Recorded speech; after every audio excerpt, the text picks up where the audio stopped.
Chosen one, quiet the noise around you and let your intuition speak for a moment. When you read the title of this video, a very specific face just flashed in your mind's eye, did it not? Do not dismiss that. That is your spiritual discernment, validating a truth you have felt for weeks. Someone who sat at your table, someone who still watches your life in secret, took your photograph to an altar. They offered your image to the dark to bind your timeline. That is why you have felt that invisible weight suffocating your thoughts. That is why you have been waking up at 3 a.m. with your heart racing. But fear is a liar.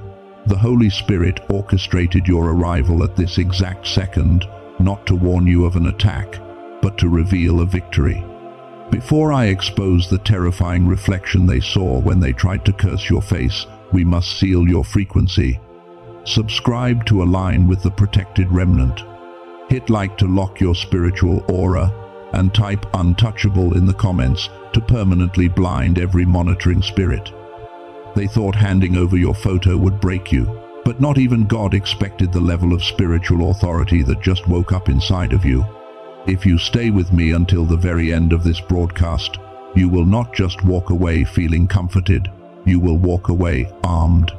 I am going to hand you the exact protocols to cut off their access, the blueprint to manage your spiritual boundaries, and a sacred technology to force your panicking mind into an unbreakable state of divine peace. Do not let the enemy distract you from finishing this. Your deliverance is hidden in the complete picture. You see, right now you are reacting exactly like the servant in 2 Kings chapter 6.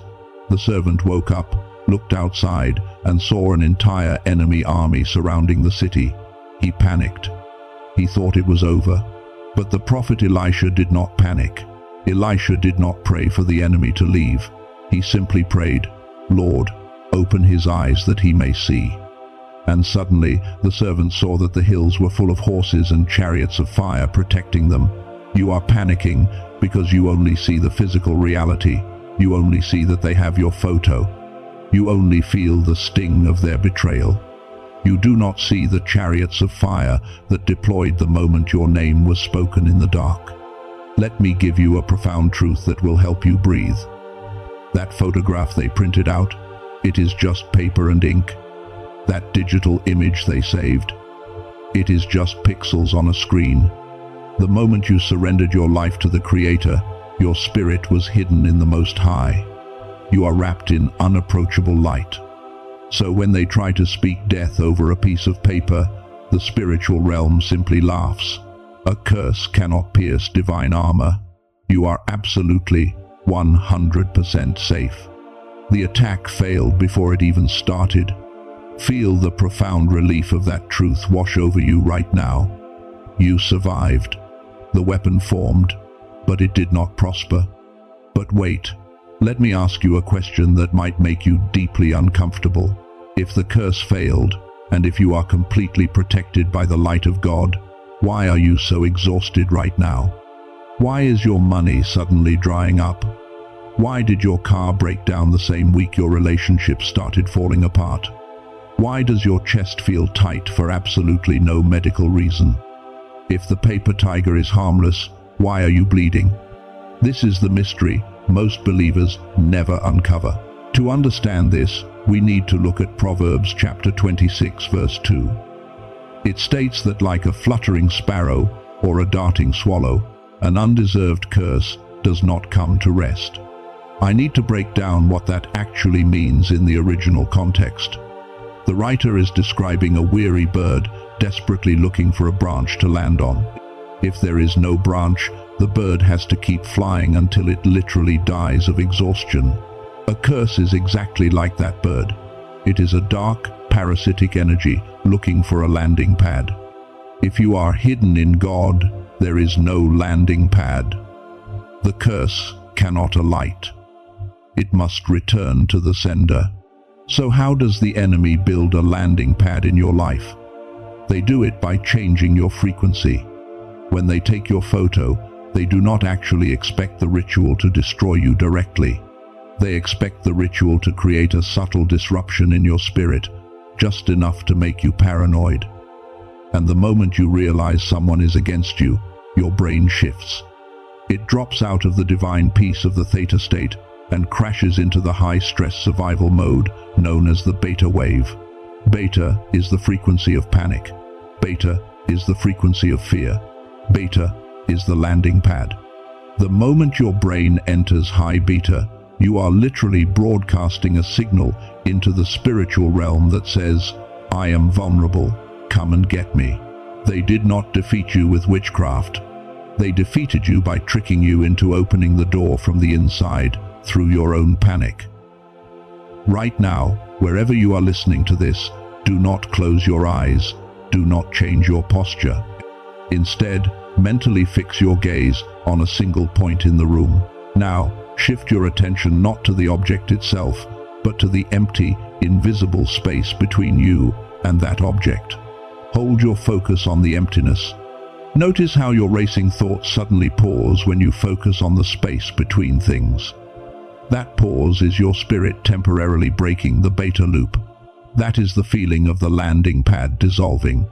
But a temporary pause is not enough. You have to dismantle their access to you permanently. The brutal truth is, the reason they were able to target you in the first place is because you leaked your own coordinates.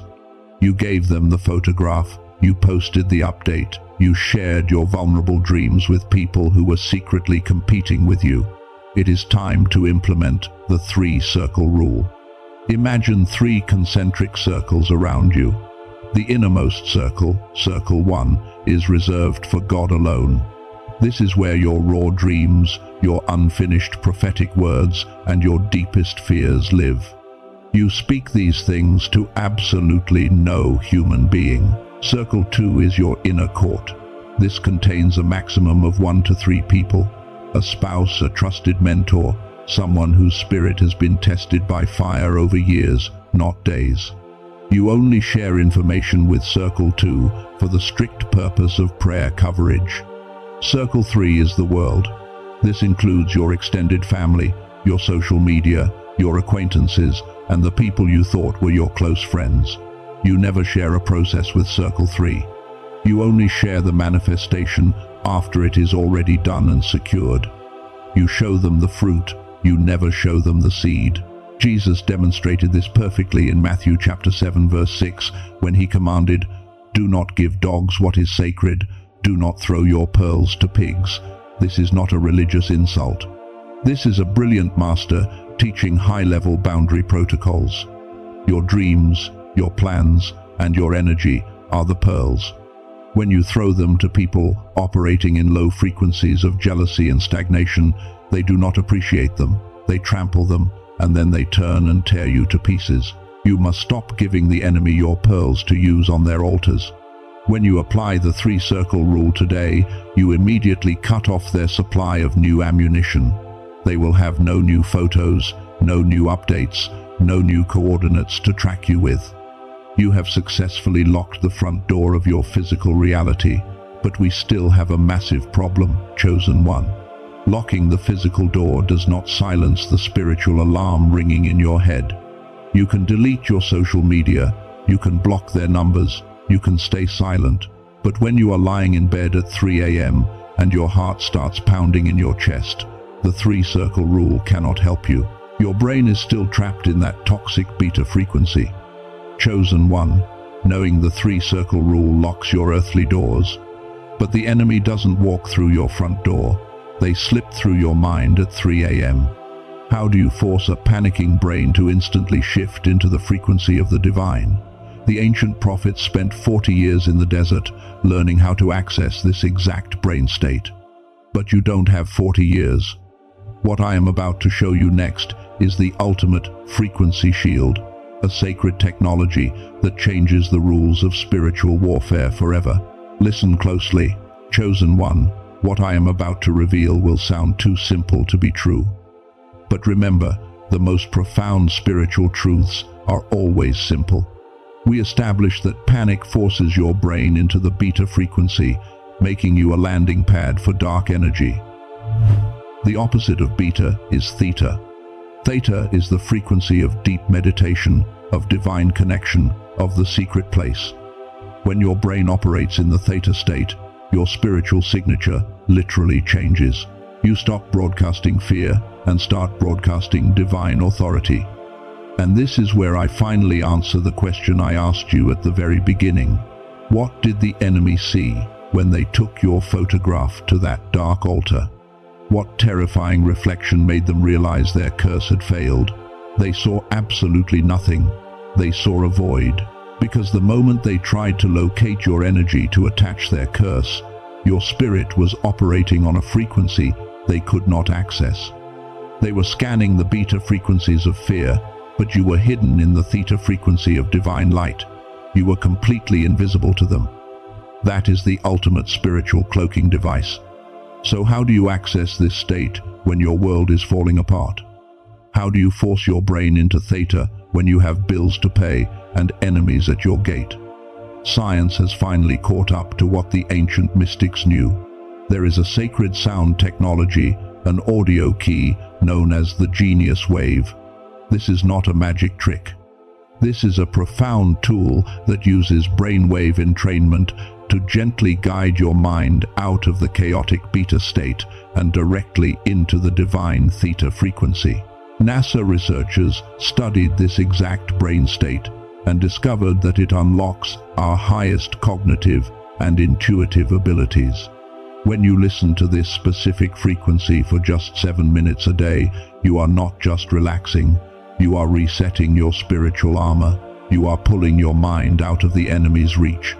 Consider the prophet Elijah in 1 Kings chapter 19. Elijah was running for his life, exhausted and terrified of Queen Jezebel. He was in peak beta state, absolute panic. God told him to stand on the mountain. A massive wind came, then an earthquake, then a fire. But the text says God was not in the chaos. God was in the still, small voice. That gentle whisper is the theta frequency. Elijah had to drop out of the chaos to hear the divine instruction that saved his life. If your spirit feels the urgent need to recalibrate your frequency today to find that still, small voice, investigate the sound technology tool I left for you in the pinned comment. It is there for those who are ready to use it. But right now, I need to speak to the shadow hiding in the back of your mind. I know exactly what you are terrified of. You are thinking, if I raise my frequency, if I apply the 3-circle rule and cut off access to these toxic people, I am going to lose everyone. I am going to be completely alone. And that thought makes your chest tight. You would rather endure the subtle betrayals than face total isolation. Let me validate that fear. It is terrifying to watch your social circle shrink. But let me give you a revelation from Psalm 91, verse 1. He who dwells in the secret place of the Most High shall abide under the shadow of the Almighty. The original Hebrew word for secret place is kether. Kether does not just mean a quiet room. It literally translates to a hiding place, a covering, a veil of protection. The theta frequency is your kether. When you elevate your frequency, God is not isolating you to punish you. He is pulling you into the sether to purify you. The loneliness you fear is actually the quarantine required before your coronation. You cannot take parasites to the palace. But here is the terrifying reality you must prepare for. What happens the moment you actually enforce this isolation? What happens the moment you lock the door and step into the sether? The enemy is going to completely panic. When dark forces lose their supply of your energy, they will launch 3 specific counterattacks to force you to break your silence. The first attack is the guilt trip text. Out of nowhere, someone who betrayed you will send a message saying something like, "You have really changed," or, "I guess you do not care about us anymore." They are fishing for a beta reaction. They want you to feel guilty, so you will open the door and explain yourself. The second attack is the counterfeit apology. The person who took your image to the dark will suddenly reach out with a very shallow, vague apology. They do not actually want reconciliation. They are just checking to see if your spiritual locks are still engaged. They want to know if you are foolish enough to let them back into your second circle. The third attack is the flying monkeys. When they cannot reach you directly, they will send a third party. A mutual friend will casually reach out and ask, "Hey, how are you doing? I heard you were going through a hard time." That friend is unknowingly acting as a drone for the enemy, gathering intel to report back to base. Your response to all three of these attacks must be exactly like Nehemiah in chapter 6. Nehemiah was building the wall of Jerusalem, sealing the breaches. His enemies, Sanballat and Tobiah, sent him messages 4 times begging him to come down and meet with them. They just wanted to talk. But Nehemiah recognized the trap. His response was brilliant. He said, "I am doing a great work, so that I cannot come down." He did not argue. He did not defend himself. He kept building. When these 3 attacks come, your only response is absolute silence. You do not explain your boundaries, you just enforce them. Let me prove to you how mathematically precise this protocol is. Just 6 months ago, there was a chosen one in this exact community facing a horrific situation. A highly jealous co-worker was actively trying to destroy their career, spreading vicious rumors and engaging in dark spiritual practices against them. This chosen one was on the verge of a mental breakdown. But they found this teaching. They made a radical decision. They implemented the 3-circle rule at work, speaking only of business and nothing of their personal life. And every single morning, they used the brainwave frequency tool to lock their mind into the theta state. They refused to operate in fear. For 40 days, they walked into a hostile environment, wearing an invisible shield. They did not defend themselves once. And on the 40th day, the entire plot inverted. The co-worker made a massive, arrogant mistake that exposed their own sabotage to the upper management. The enemy was fired on the spot, escorted out of the building, and the chosen one was offered their position. The system works. When you lock your earthly doors and elevate your spiritual frequency, the enemy will inevitably destroy themselves trying to reach you. Now, chosen one, I have a question for you. Do you dare to take up this shield? Are you ready to stop bleeding and start reigning? If your spirit is screaming yes, then brace your mind right now. Gather every ounce of your mental focus. We are not winding down. We are stepping into the divine court for an activation ceremony. You are about to be commissioned. By the supreme authority of Yeshua, the King of Kings, I declare this moment marked in the heavenly realm. I acknowledge the agonizing pain you have carried. Father, you saw the tears they cried in the shower so nobody would hear them. You saw the sheer exhaustion of trying to love people who were secretly trying to destroy them. But they did not quit. They are still here, listening to this frequency, ready for their mandate. Right now, I seal the 3-circle rule into your mind. It is no longer just a concept. It is an activated protocol in your daily life. I seal your brain into the Sether, the secret place of the Most High. I bind every monitoring spirit, every jealous eye, and every dark assignment attached to your photograph or your name. You are permanently blinded to them. I declare that your frequency is now untraceable to the kingdom of darkness. I decree that the financial stagnation caused by their witchcraft is broken this very second, and divine recompense is flowing into your accounts. Will you guard this frequency? Will you hold the line when the attacks come? Answer me right now in your spirit. Say yes. Say, I am ready. Commit to the mandate. Heaven has heard your internal declaration. You are released from the waiting room. You are deployed into your destiny. Walk in this invisible armor. And when the enemy tries to remind you of your past, you stay absolutely silent and let your untouchable frequency destroy their future. In the mighty name of Yeshua. Do not say amen yet. Sit in the raw power of this silence for 10 seconds. Now, go.